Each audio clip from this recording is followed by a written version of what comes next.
حضرت عبداللہ ابن عباس رضی اللہ تعالیٰ عنہ سے مروی ایک روایت ہے، میں ایک دن حضور کے پیچھے بیٹھا ہوا تھا، سواری میں حضور کا ردیف تھا، تو حضور نے فرمایا، اے بیٹے، اے لڑکے، میں تجھے کچھ کلمات سکھاتا ہوں، تو اللہ کے حقوق کا خیال رکھ تو وہ تیری حفاظت فرمائے گا۔ تو اللہ تعالیٰ جل شانہ کے احکام کی حفاظت کر، تو اسے اپنے سامنے پائے گا۔ اذا سألت فاسأل اللہ، جب سوال کرے تو اللہ سے ہی سوال کرے، اللہ سے مانگنے کا مزاج پیدا کر لیں کہ فرمایا تمہارے جوتے کا تسمہ بھی ٹوٹ جائے تو وہ بھی اللہ سے مانگو۔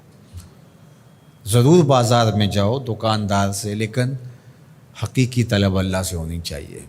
بات بات پہ اللہ سے سوال کرو، بڑی سے بڑی چیز بھی اس سے مانگو، چھوٹی سے چھوٹی چیز بھی اسی سے طلب کرو۔ ہماری ساری ضرورتوں کا کفیل ہمارا رب، ہمارا مالک ہے۔ تو دوسری نصیحت یہ کی کہ جب تو استعانت طلب کرے، مدد طلب کرے، تو اللہ سے ہی استعانت طلب کرے۔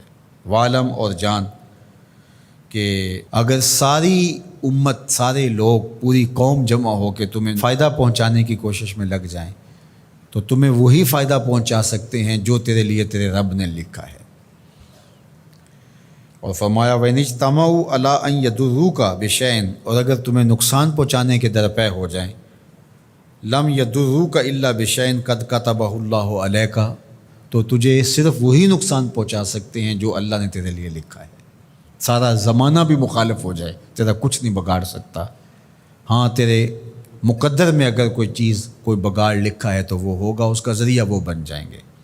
تو اس لیے پھر اسی سے مانگو، اسی سے طلب کرو۔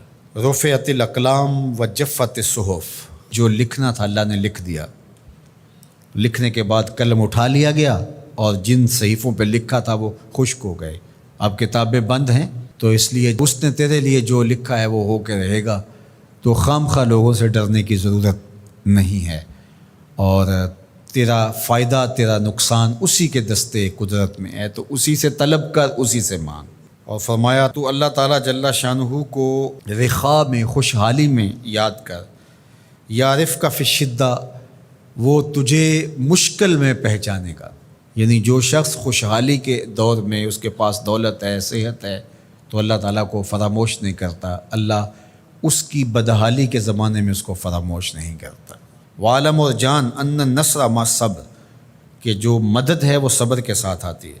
وان الفرج مع الکرب، اور کشادگی جو ہے وہ مشکل کے ساتھ آتی ہے۔ وان مع العسر یسرا، اور سہولت جو ہے وہ مشقت برداشت کرنے کے بعد آتی ہے۔ تنگی کے بعد فراخی آتی ہے، پہلو مشکل پھر تمنا، پہلو کنڈا پھر پل، شاید مگروں پہلو مکھیاں ڈس دیاں ڈنگ والیاں۔ تو یہ سب ہوتا ہے، مشکلات، تکلیفیں، آلام، مصائب، ان سب سے گزر کر کے آسانیاں آتی ہیں۔ خود حضور کی زندگی دیکھ لیجئے، مدنی زندگی مکی زندگی کے گزرنے کے بعد، طائف کے مراحل کو طے کرنے کے بعد آتی۔ تو ہم ڈائریکٹ اگر چاہیں مکی زندگی کو اختیار کیے بغیر اور طائف کی مشکلات اور سنگلاخ راستوں سے گزرے بغیر مدنی برکتیں حاصل کرنا، تو وہ نہیں پا سکتے۔ تو یہ اللہ تعالیٰ نے ایک نظام رکھا ہوا ہے۔